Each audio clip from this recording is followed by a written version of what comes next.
Well, bowling fans, we're back in New Berlin Bowl. A very unique tournament today, Dwight. The New Berlin Bowl 2+1 trios.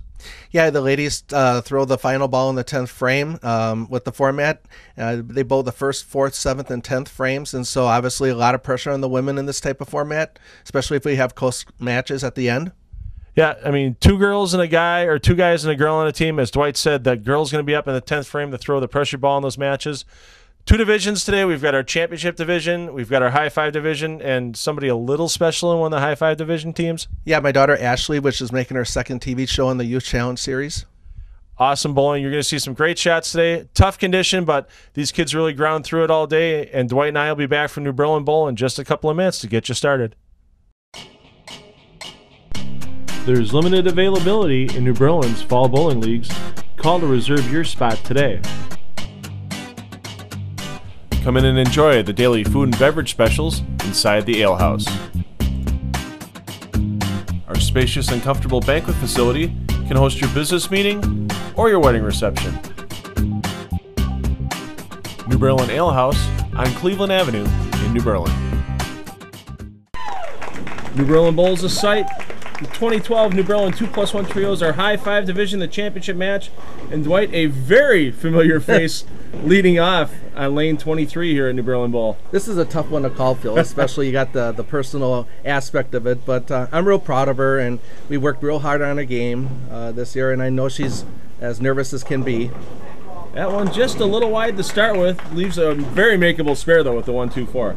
Yeah, probably a little nerves there, and obviously the fresh oiled pair, and Sunset Strip is going to play 39 feet and very similar to Sport, so if you get it a little to the right, probably not going to come back, and if you miss a little to the left, probably going to take off. Again, the straighter the line here, the better. And we saw a lot of the bowlers today. If they struggled a little bit early, they would make a large move one direction or the other to get outside the strips of oil, as the pattern was called, Sunset Strip. Laid in about 4 board area strips, and they would make a large move in order to adjust, and Ashley adjusted quite nicely there for the spare. Yes, nice cover on the spare. We've worked hard on her game this year, Phil. She has a lot going on, obviously going to MSLE, 2nd year in nursing, and she just obviously does not practice as much as she would like to, so for her to be in a final, it's great. Taylor Melahn with a big break to start with. Taylor, a very familiar face in our high five division, and now she's paired up with a couple of teammates. Team average had to be 520 or less to stay in the high five division for this tournament, being a trios tournament. Normally it's 190 or less, but we dropped the average cap a little bit. And with Taylor here, she's really been tearing up the high five division. She's almost bowled her way out of it. She might be bowling the girls scratch division next season. Great cover by Taylor. Yeah, interesting on her game. Another one of those girls that have a tendency to slide quite a ways away from the foul line. Timing's good, a little soft on the ball speed, but covered the spare real nice. And here's an arm swing. He's got a wingspan is what he has. Ian Griffin, quite tall. Stretches out quite nice at the foul line. A lot of hand on the bottom, and just shreds the rack. Yeah, the thing that you're going to see interesting with all 3 of the kids from New Berlin is they all, you could call them basically, instead of Team Albrecht, you could call them Team Spin. They both spin, all 3 of them spin the ball quite a bit. Again, Ian has worked tremendously hard on his game this last year. We're giving him a lot of lessons, and he had a great year having his first 300 game, so we're real proud of him. But all the kids, especially, you'll see it with Emily, she tends to spin the ball too. Jake Kessler, another familiar face in the high five division, just a bit high, leaving that 4-pin. And Jake's seen a lot of sport conditions. All 3 of the bowlers you see on Jake's team from Town and Country Lanes in Burlington, they bowl sport leagues all season long for the youth programs, helps them with the high school program down there. And when these kids get to tournaments like the Youth Challenge Series, they really do a great job on these tougher conditions. Again, if you look at Jake's game, very simple roller type of style. It doesn't cover a lot of boards, and that's what's going to keep you out of trouble on a sport type of pattern. And another lefty, 2 lefties on the team with Ashley. Emily Weber. All the kids bowl here in junior leagues, and they're all products of our junior program, and then also they bowl the Sunday Junior Travel, which my wife runs with the board. A big break there on a crossover by Emily. Gets that 5-pin out of there on a crossover and gets her team out to an early 11-pin lead. Both these teams came in with the same entering average, so there's no handicap difference as we usually see in the high 5 division. Both teams bowling matched up perfectly. Liz Kramer throws that ball just solid into the pocket again. Another bowler, she actually bowled her way out of the high 5 division. Now normally bowls in the girls scratch division. Came back to bowl with Jake and Taylor, and I'll tell you what, it's a straight game, but it's a powerful game for Liz. Main reason why, Phil, is she's got a little bit higher ball speed, so that speed equals velocity, and the velocity equals the carry, so the pins are going to dance around and go to quicker for her. But again, more of that classic roller style. Let's see what Ashley can do. Now, this isn't Ashley's first TV appearance. When we had the high school challenge matches a couple seasons back, she bowled for Brookfield East, and they barely lost a match to Waukesha South. So, yeah, she had a strikeout in the 10th and got the first one, but didn't get the second. And I think I was more nervous than she was standing behind watching her. I remember you and Joe making the call on that show. I think you're more nervous now watching her again than you were at the high school thing. I am, but she's come a long way in her game, and there's definitely going to be, obviously, that personal side, being your daughter, that you would love to see her do great all the time. And like I said, the little that she's worked on her game this year, she is getting bigger and stronger, and obviously the results are coming a lot easier.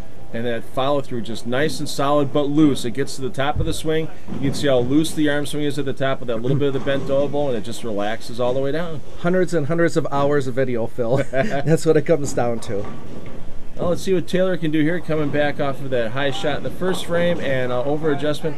And there's something you don't see very often on a super washout, leaving that 8-pin with it. And ooh, at least it's on a strike for her, because otherwise 4 and a spare, that would be giving back a lot of pins. Yes, it would. And she's got a short backswing height. That one got a little bit away from her, kind of muscled the finish a little bit, and ball went a little right of the target. And this is going to be definitely a tough cover, especially on Sunset Strip. Needs to get to the left side of the head pin, does it well, and just a bad break going around that 6-10. We're going to have to get to the first commercial break of the day here. Make sure you join Dwight and I back from New Berlin Bowl in just a couple of minutes for the second half of this match.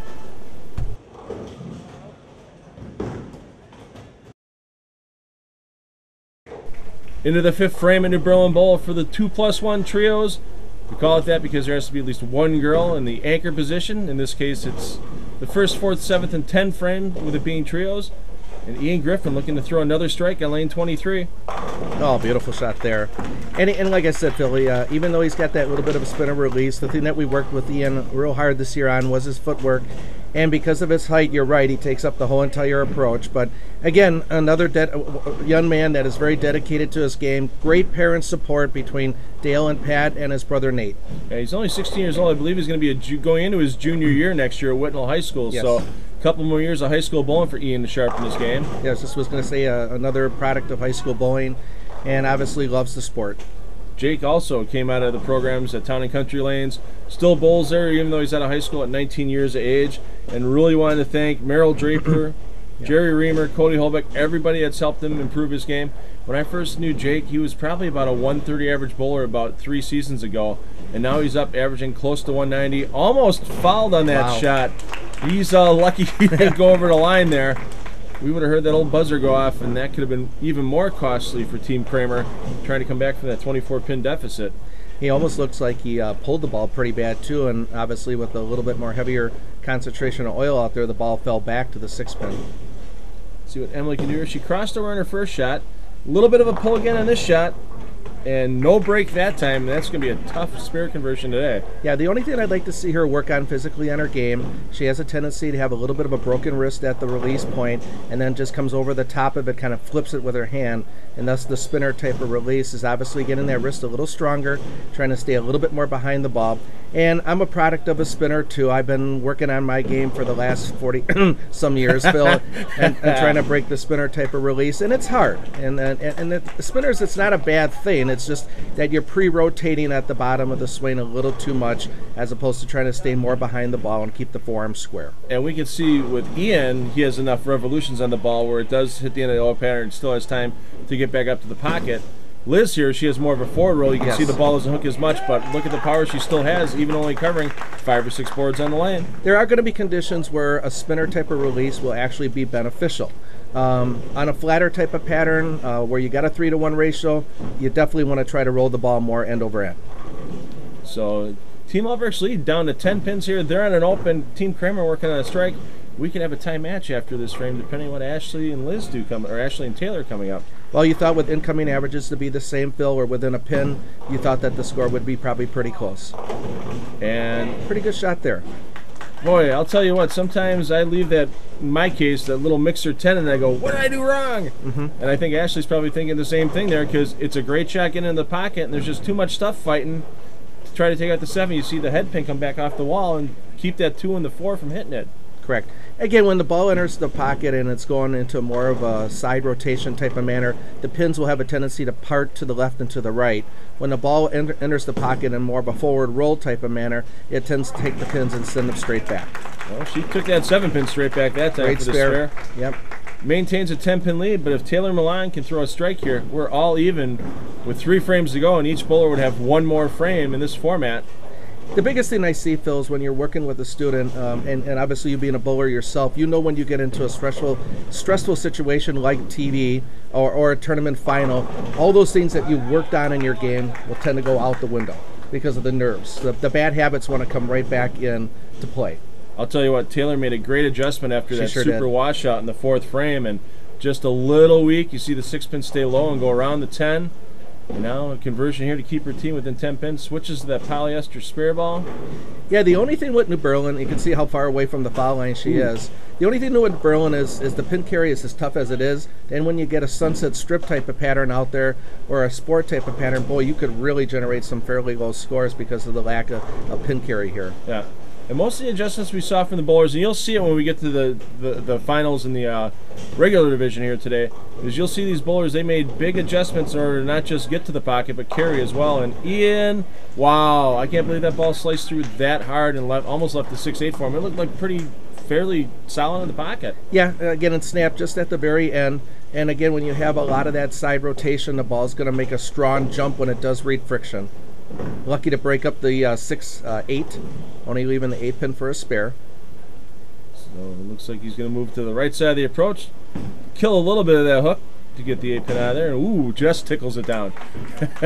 We just ended up drilling him that new Storm Vivid, and that's been a very popular ball, and it reminds him a lot of his original Virtual Gravity set, and we heard that a lot from a lot of customers when they purchased that ball. Very popular ball by Storm. So let's see what Jake can do to bring his team back in the game here. Down by 24 at this point in time.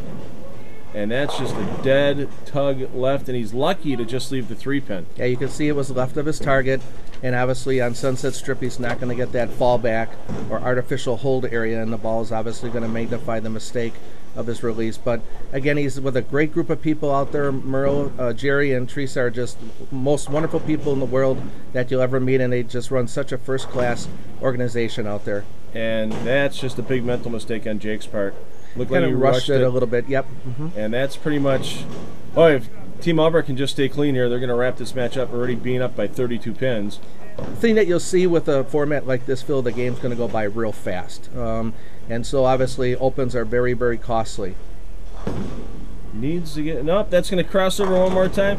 Hey, sometimes I'd rather be lucky than good, and Emily's 2 out of 3 on that today. That's right, crossovers carry great at New Berlin. It's got to be those good-looking jerseys they have that they're wearing. You know, High Five Gear makes great jerseys, and We talked about it in the past, Phil. If you look good, you're going to bowl good. Exactly, and you even get a couple of breaks here and there. Oh, Liz trying to go 3 for 3 on her strike shots here, and I think that's just a little bit of the emotional balloon let out there. She kind of knows after that strike this match is over. Yeah, I mean, there's quite a bit of a difference in the lead right now, and obviously at this point you're just trying to throw the best shots that you can. She pulled that one just a little bit. Yeah, Liz wanted to thank all her friends at Town and Country Lanes in Burlington. Her friend, she's bowling with her friend Taylor Melahn. Also wanted to thank her friend Rachel Eldert. Couldn't make it today, but cheering them on. Sure, on TV. Again, the biggest asset for her game is she's got that good ball speed. Again, not much knee bend at the finish, and another one that has a tendency to slide way back from the foul line. Try to get a little bit more of a longer slide and drop those hips a little bit more at the finish to get a little bit more knee bend. Get your body in a little stronger positions at the finish. Yeah, bowling is just a game of leverage, and it doesn't matter your size, your height. If you can get the proper leverage on the swing, you can impart those revolutions to the ball with easier effort and a great shot by Ashley. That's the way that you want to close out a match. Definitely, absolutely. The big thing that we're working with her on right now, Phil, is we're trying to keep her shoulders tilted a little forward. Ashley's a very tall young lady, and she has a tendency to rear back with her head on her shoulders. Been showing her a lot of videos of Chris Barnes and a lot of the pros on the Pro Tour that have that nice forward tilt in their pivot step, and she tends to rear back. So we're trying to keep her shoulders tilted forward during the release. And Taylor, of course, now is going, now they carry for me when the match is no longer in doubt. So it always seems to happen that way. But not a bad effort for that team from Town and Country Lanes again, even though we call them Team Kramer. Tell you what, Town and Country does a great job. And I know from talking to Merrill, I know he's looking forward to next year's edition of All-Star Bowling. So make sure you start looking for those flyers in your local bowling center sometime in October. And one of our junior youth challenge bowlers, Cody Holbeck, won that All-Star tournament this year. So and he got that money placed into his scholarship fund. So another great young male bowler. A lot of turn and rotation on the ball. Yeah, Cody couldn't make it to our tournament today. He had some scheduled commitments he had to take care of, but I'm sure we'll see him later on again this summer as things in the bowling industry kind of loosen up with the summer, even though we still go strong with our Youth Challenge Series. Absolutely. It's a very seasonal sport. Well, Taylor's going to finish with an 8 count. It's going to be a final score for Team Albrecht of 200 against Team Kramer of 171. Dwight and I will be back with our first championship division match from New Berlin Bowl in just a couple of minutes. Make sure you stay tuned.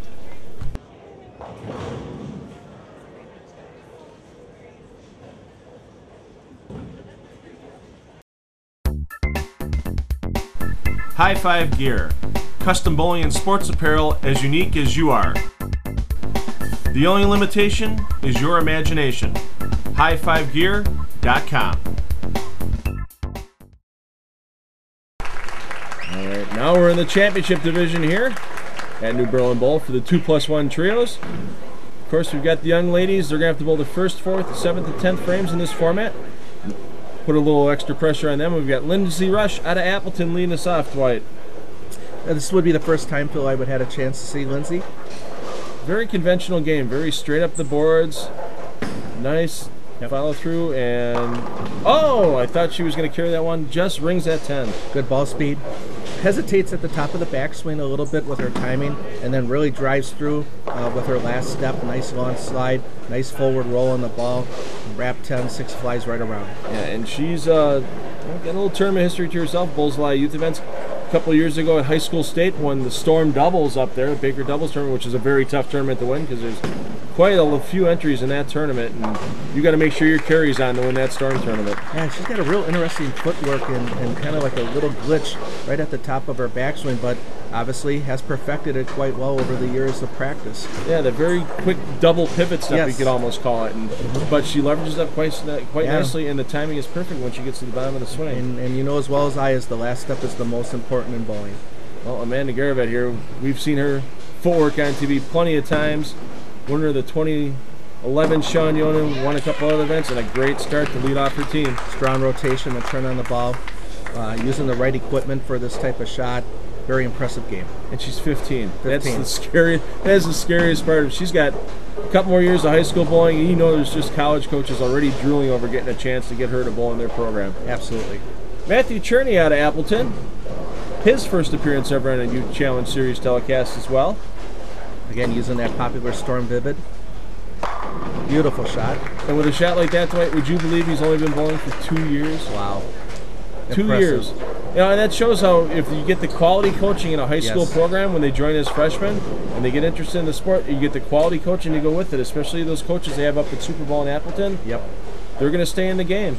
And, well, here's a young man who's got a great coach, his grandfather, Tom Zerny, out of Lighthouse Lanes in West Bend, and Mason Petrin. Wow. Clean at the bottom, speed and power and rotation. Well coached there. No doubt. And that release reminds me so much. Recently on the Time Warner telecast, we saw Henry Teets, who's currently leading the USBC Open Singles with the 800 series, and Very similar roll to Henry Teets, except a couple more revs than Henry, but they do so much power with so little effort. Well, they have that beautiful last step, and their bodies are in great position at the release, at the bottom of the swing. Ooh, I think Tanner wants that shot back. As you can tell, we warned you with Sunset Strip. The oil's laid out in strips, and if you can't get the reaction in one area of the lane, you're not going to see good results in the back end. And right there you can see he got a hair wide to the right, and that ball just hung, and especially he's using the Storm Frantic. It's going to take a little drive for that ball to come back. Yeah, absolutely. You're going to need friction with that type of ball because the ball, number one, is factory polished. He does have a high rev rate. Again, with that high rev rate, you still got to go straight, and very fortunate spare right there, getting that one of the pins to come forward to take out the 3. Yeah, you can't. You'd rather be lucky than good. We saw it last match with Emily on a couple of shots, and I don't think there's any way Tanner's giving that spare back. Well, here you go. Great bloodlines. His father, you saw him many times on the PBA Tour, and a 2-time USBC Masters winner with Doug Kent. Actually, one of his Masters titles here in Milwaukee when it was at State Fair Park. I was in the crowd for it, and obviously tough to follow in your dad's footsteps, but obviously, man, you can't get anything more knowledgeable than a pro bowler for a father. The big thing I remember with Doug's game is how steady his head is and his shoulders are at the release point. You talk about that natural leverage point. Doug definitely has that, and obviously it looks like Jacob is right behind him. Yeah, I mean, Jacob with a lot of junior gold titles, a lot of titles out east. Originally from Newark, New York, and he bowls at Mason on the Robert Morris college team down from Chicagoland area. And they had a rare weekend off of college bowling when they bowled this tournament, came up, and you'll see one of their teammates, Marshall Kent, no relation to Jacob, in the final match as well. So you can see why the Robert Morris programs have been consistently ranked in the top 2 or 3 in the nation this season. Not only that, too, as an upcoming high school graduate, too, Phil, you have aspirations of bowling on strong college teams like a Robert Morris. What a thrill it would be for a young male to make that team on top of it. And one of their teammates, a graduate of the U Challenge Series as well, Chris Pearson. You know, his father, Eric Pearson, with the USBC Open tournaments. And big names in bowling. Yeah, Chris, a graduate. Well, obviously Chris has bowled a lot more than the U Challenge Series, but he made quite a few of his shows when we first started the series 5 years ago. Hard to believe. It's been 5 years. Looking to extend that lead. Got it Big a little lead. wide. Yep, and paid the price for getting it a little wide. Nice 5-step contemporary game, but again, you just proved it on Sunset Strip. You get it a little to the right, you catch maybe that strip of oil, maybe up 4th or 5th board. It's just not going to come back. And unusual again with the washout. We saw Taylor super washout in the first match. The 8-pin stands, and that makes this exponentially tougher to convert. It sure does. Well, let's see what you can do here. We're going to take a short commercial break after Amanda's shot here. Looks like she needs to get a little bit farther to the right and just barely cuts the head pin off too much. Can't get to the 10. Going to cut Team Garavet's lead down to 6 pins. And Dwight and I will be back from New Berlin Bowl with the rest of this match in just a couple of minutes, so stay tuned.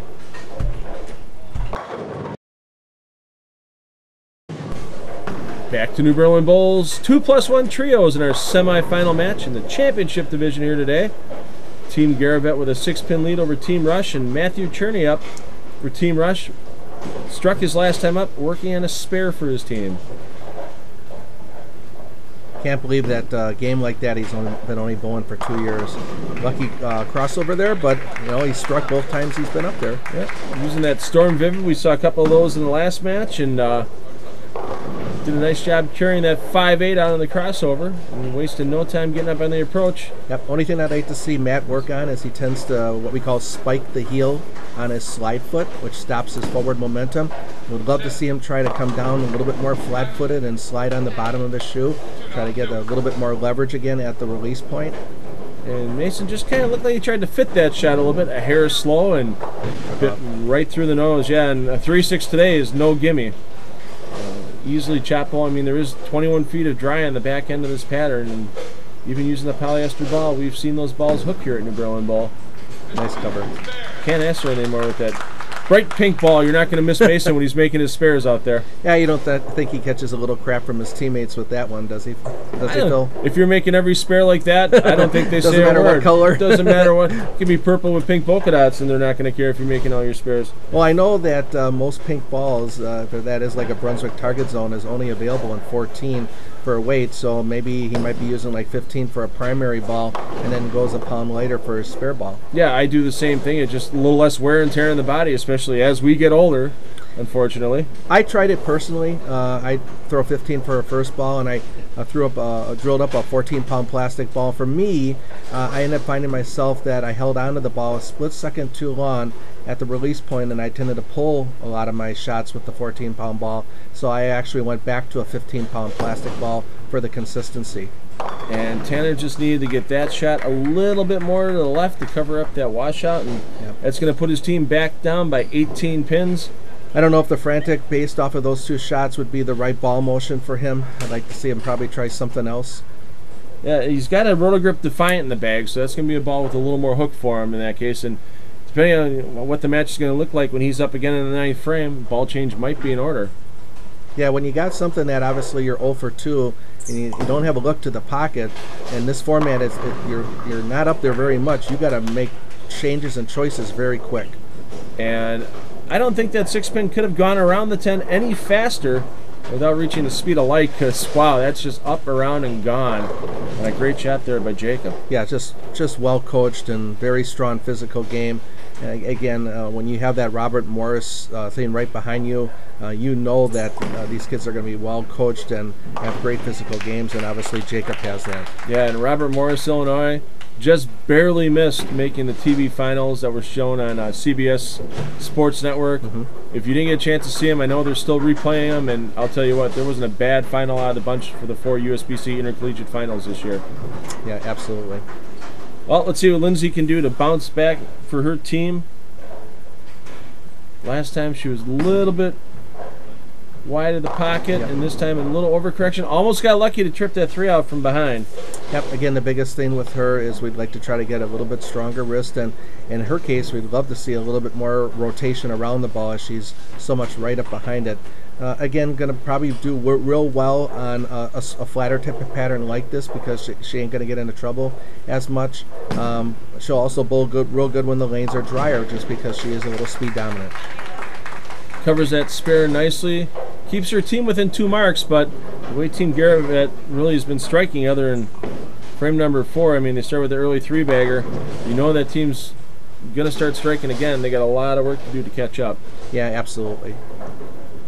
Man, and that nice athletic setup pose gets that little bend in the knees so she can just stay low at the foul line. Zips through it nicely. And wow. Back-to-back ring 10s for Team Garavet, and boy, they could have been really running away with this match. Absolutely, can't throw it any better than that. Just great timing at the finish, and just has perfect balance and great positions at the release, and couldn't throw it any better, and went right over her mark, and she knew it was there, and obviously leave a ring 10 typical expression. Yeah, you just got to refocus, get yourself back on, because you can't afford to give pins back to your opponent, especially in a tight match like this. Tough enough to get to the pocket on a 3-to-1 ratio. Uses the plastic ball cross alley to make the 10-pin. Nice cover. Well, the good news for Team Garavet is if they go off the sheet here, they would have a score of 231.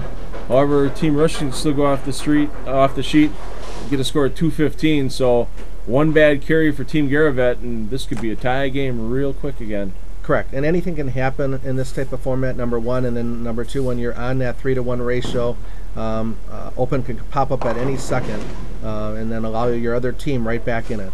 Yeah, Matt just pulled that one a little left. Could have been a case of the nerves there, but lucky to leave just a 6-pin. Should be a relatively easy spare for him, even though he's only been bowling for 2 years. You know what these high school bowler coaches push in practice all the time?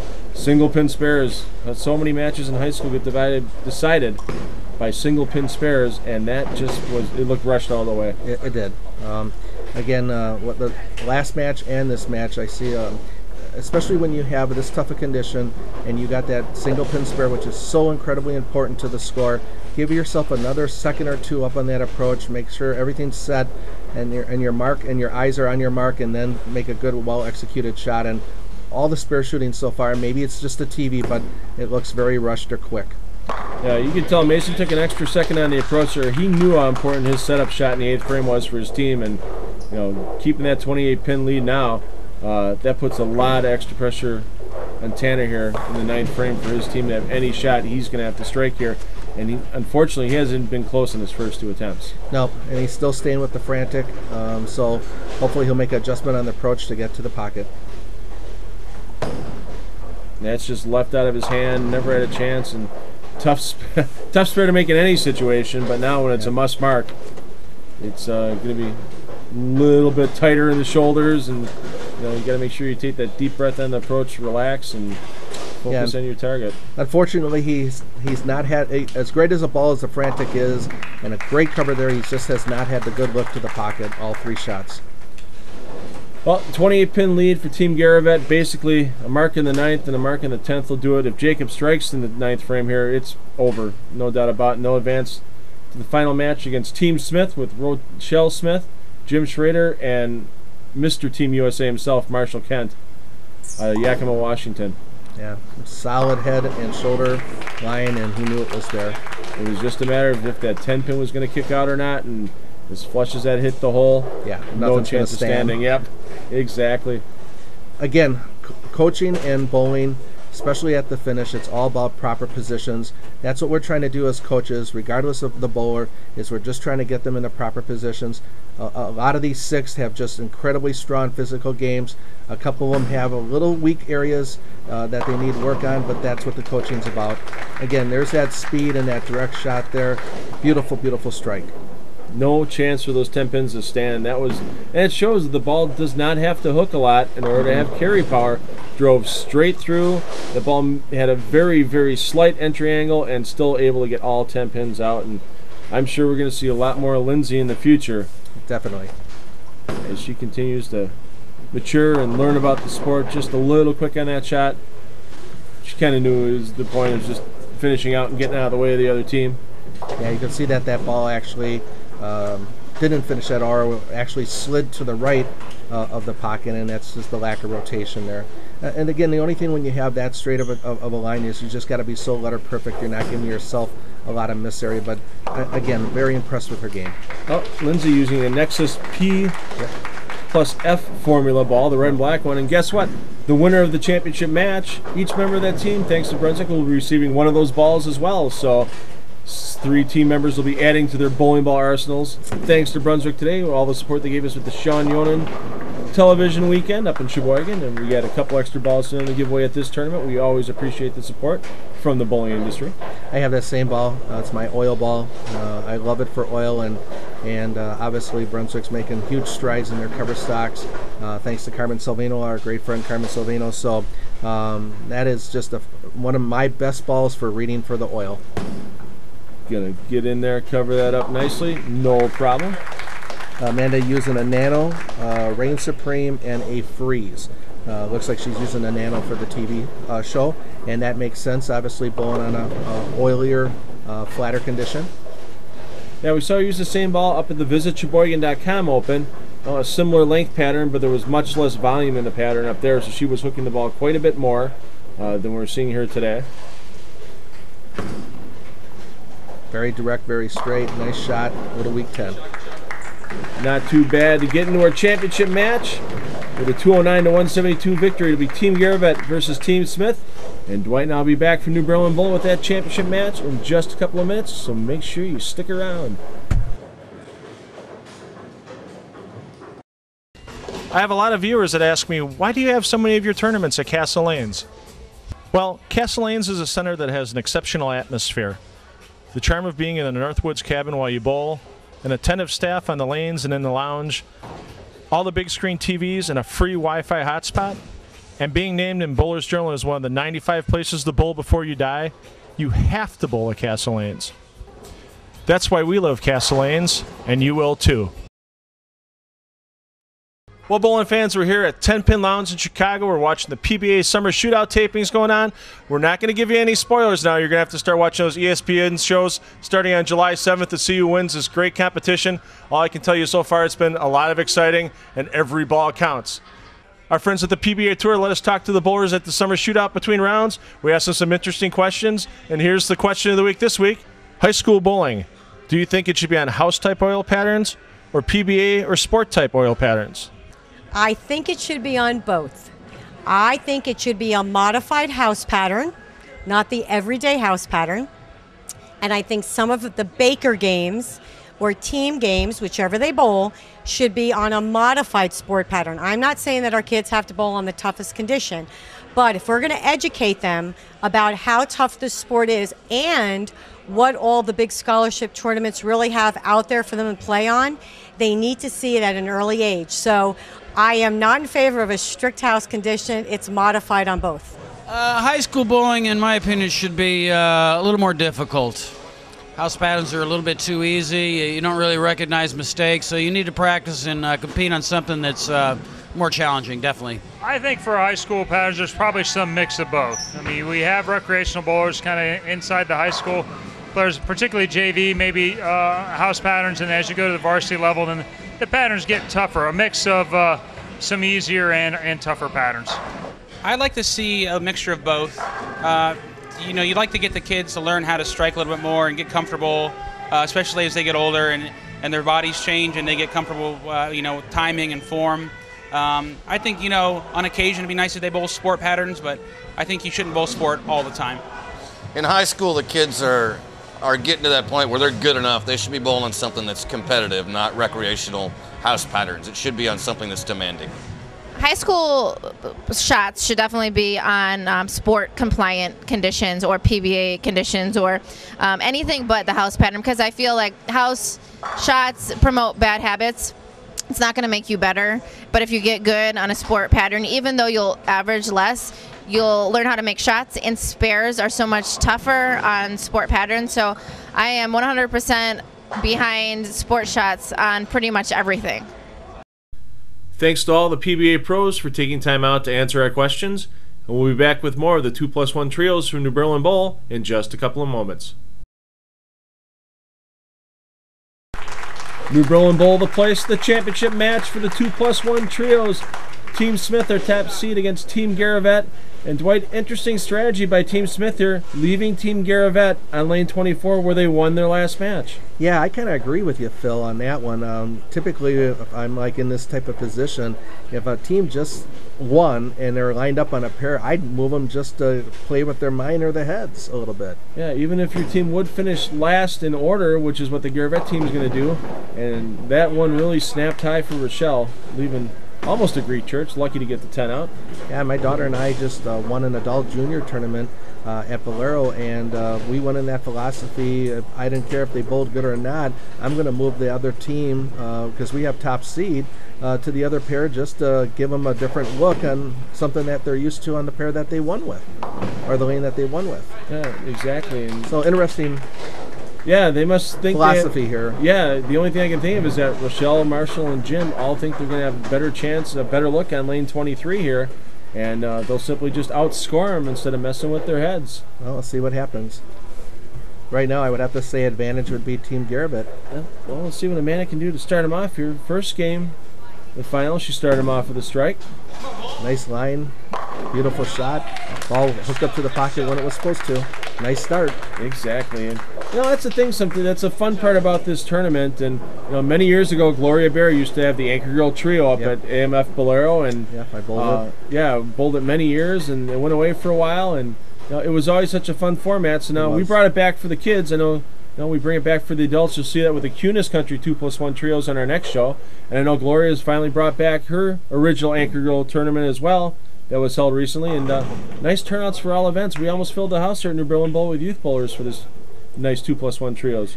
I think it's a great format, Phil. And I love bowling with the women.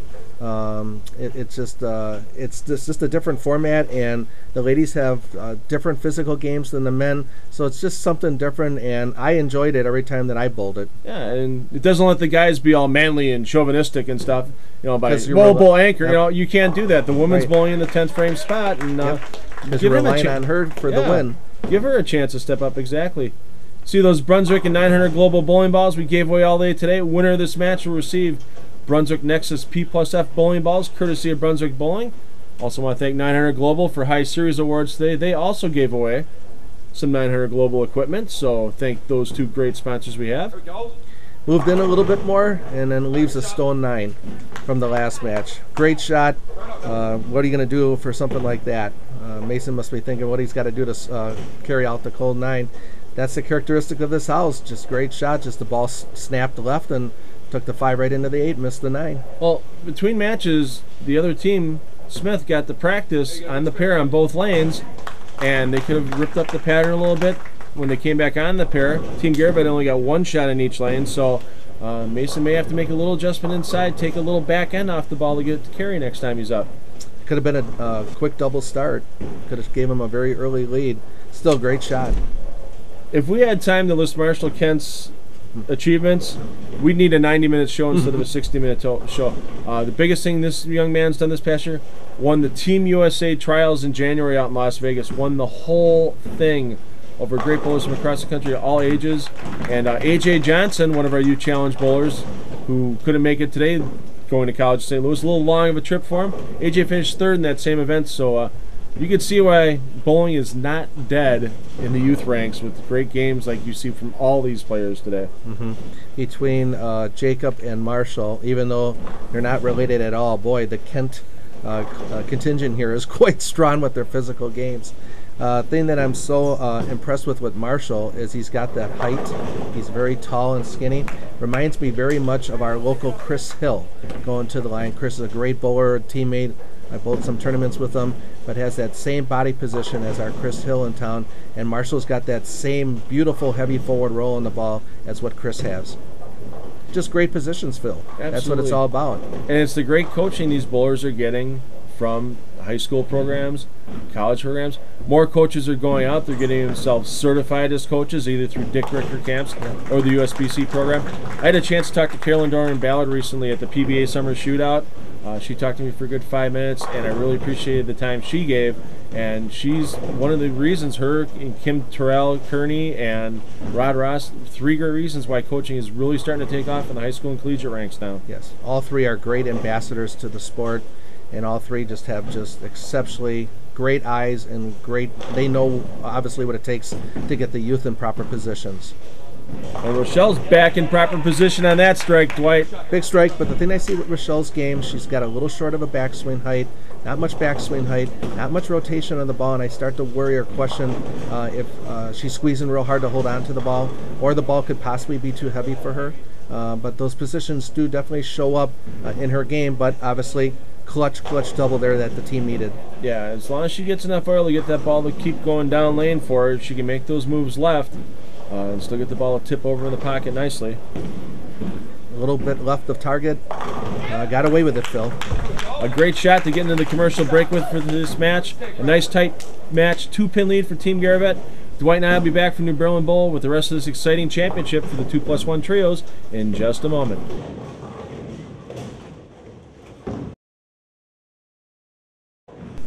Just the way we like our championship matches on the Youth Challenge Series, nice and close. A 2-pin lead for Team Garavet, and up for Team Smith at lane 23 at New Berlin Bowl, Dwight. Jim Schroeder out of Waukesha. Yeah, last time he was up, he got the ball a little to the right and didn't make it back, so let's see if he makes an adjustment in this frame here. Keeps it on line a little bit tighter, but that ball hooked real. It just died when it got to the break point. Yeah, it almost like it quit, Phil. Almost like it rolled out. See if we get a replay, yeah. Yeah, he's got a heavy forward roll in the ball as it is. Right there. Yeah. It just didn't make it. And that's when you would think the ball would turn up to the pocket, and it just kind of kept going end over end. So maybe he didn't release that one correctly, or the ball maybe is a little dead ball syndrome issue, just a little oil in the shell. But it definitely did not make the turn back to the pocket. Costly open there. Nice run at that one, though. Jim, the president of the UW Whitewater Bowling Club, as compared to Robert Morris, where it's a scholarship program down there, NAIA school.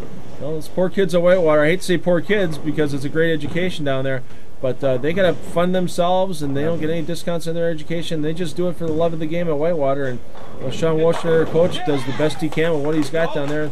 They still finished respectably well last year in the top 30 rankings nationally. So yeah, we had a bowl against them, and they're very, very strong teams. And same thing for us at MSOE. That I coached a team where my daughter Ashley goes. We're all again a club. We have to pay everything our own way, and makes you appreciate it a little bit more, Phil. Well, Marshall Kent, surprise, surprise, struck on his first time up, looking for his second strike on TV today. Not Marshall's first time on TV. He's been on TV back home in the Washington area, and along with on Team USA, all kinds of stuff. They do the webcasts on USBC through bowl.com. And how can you not be impressed with this guy's game? Obviously, he wonders what what the whole Team USA thing. Well, look at his physical game. Definitely should be there. Yeah, could he be the next Pete Weber? I guess you get a great father. I mean, Dick Weber, Pete Weber. You got Doug Ken, who was great in his time on tour. Oh, I'm sorry, that'd be right here. Yeah, I think Jacob could be the next Doug. Jacob could be the next Doug here.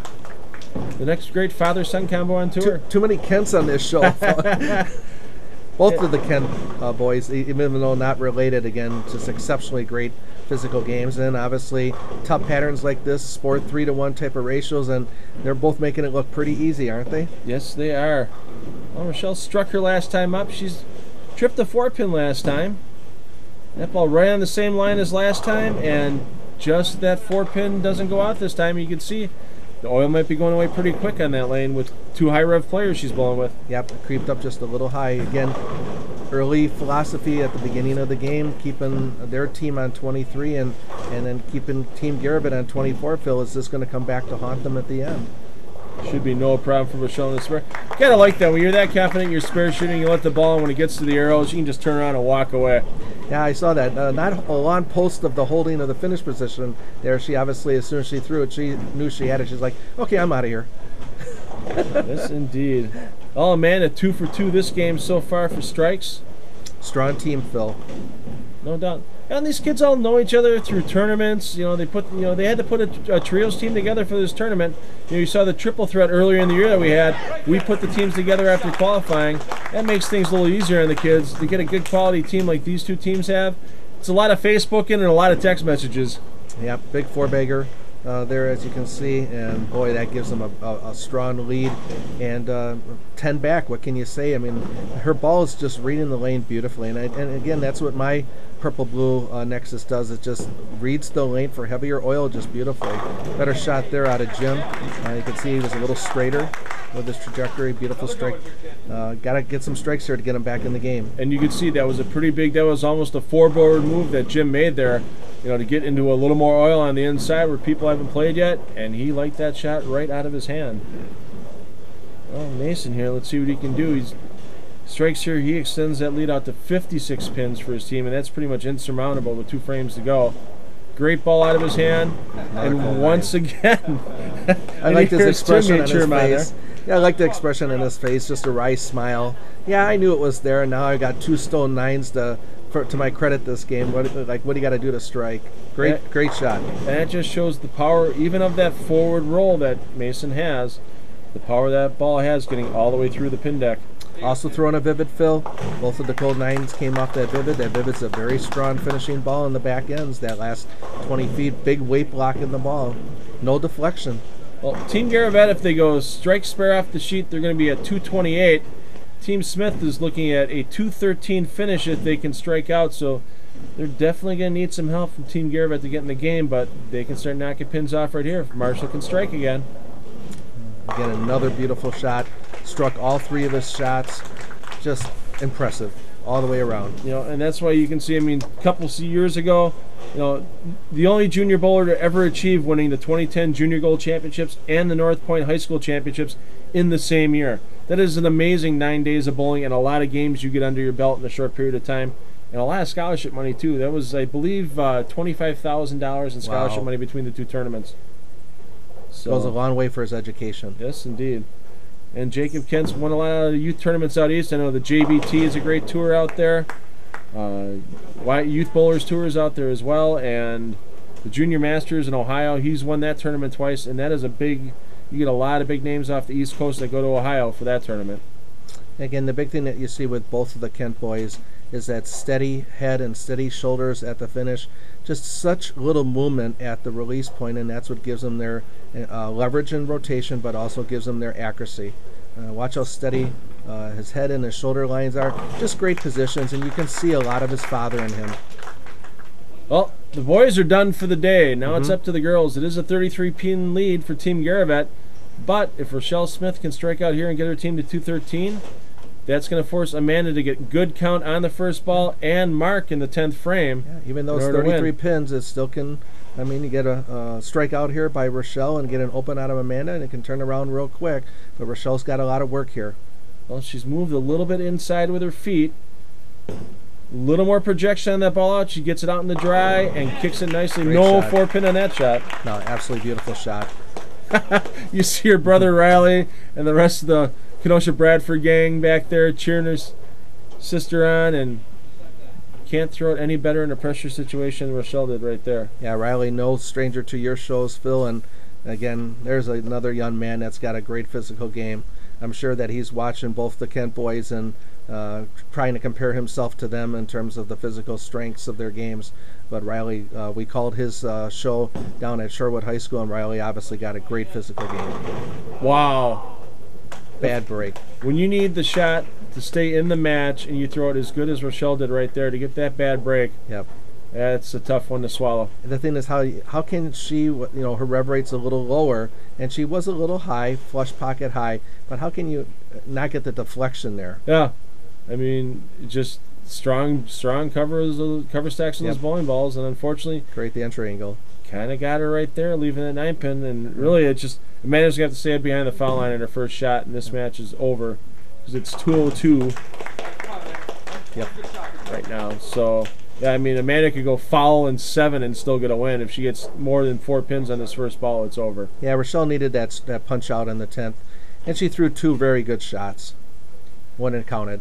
Well, $390 in scholarship money to split up between the 3 bowlers on Amanda's team, assuming she stays behind the foul line here. Plus the Brunswick bowling balls, thanks to our friends at Brunswick and at 900 Global for donating equipment we gave away to youth bowlers today. And that locks up the 2+1 trios title for the Garavet team. Yeah, she threw the ball great all game, Phil, and her trajectories and her lines were just beautiful. Got the little love tap. That's when you know things are going well for you, is when you get that 6 to kick out of the gutter, which, I'll be honest with you, doesn't happen a lot here at New Berlin. No. Been there, done that, seen that a few times in Sport League here on Tuesdays nowadays. Definitely. But it's a fun place to bowl. If you're not bowling league here at New Berlin, you should be if you live in the Milwaukee area. Beautiful center. Yeah, I bowl league here, summer league on Tuesdays, and they're treating us nice. Marshall's getting his revenge on his teammate there. Mason put him in a headlock. These kids travel all the time. They're on the same team. Yeah, they're bowling a match against each other, but the camaradere's still there once the match is done. Right. You can see the friendships that evolve from this. Correct. Finish off with a turkey. Nope, she's going to 210 the last ball. Great game. 234 to 202 our final score. The hugs and handshakes going around here at New Berlin Bowl between the two teams in the championship match. And Dwight and I will be back from the Pro Shop, Spare Time Pro Shop inside of New Berlin Bowl in just a couple of minutes to wrap up this show for you. It's time for spring leagues at New Berlin Ale House, whether inside on our 28 state-of-the-art lanes or outside on our 8 sand volleyball courts. Come in and enjoy the daily food and beverage specials inside the Ale House. Our spacious and comfortable banquet facility can host your business meeting or your wedding reception. New Berlin Ale House on Cleveland Avenue in New Berlin. Well, Dwight, great bowling all day here in the New Berlin 2+1 trios. Your daughter Ashley was on the winning team for the High 5 division match. And when it came down to the championship division match, the final match, tough break really for Rochelle. Was the difference tough breaks between Rochelle and Amanda? Yeah, I mean, it was the opens that killed them and costly opens that killed them, and that's what happens in this format, Phil, is you just get 3 frames a game to perform, and if you have one open, it can really hurt the team. Yeah, and then with Amanda stepping up, getting all 4 of her strikes, first, 4th, 7th, and 10th frame, that championship match, locked it up for her team. Her team gets all that scholarship money. They get the Brunswick Nexus bowling balls, a great finish for them. And guess what? We're back with another trios tournament, 2+1 trios, this time sponsored by Kunis Country Ford, coming to you from Lake Geneva Lanes. And we're going to have the big kids on this time, Dwight. Awesome. Can't wait to see it, Phil. We'll be back with that Kunis Country Trio show as our next telecast. Thanks again to our friends at Time Warner Cable Sports 32 for having us on the air. And for my friend Dwight Albrecht, I'm Phil Brylo, and parents take the kids bowling because they'll have fun for life. We'll see you again from Lake Geneva Lanes.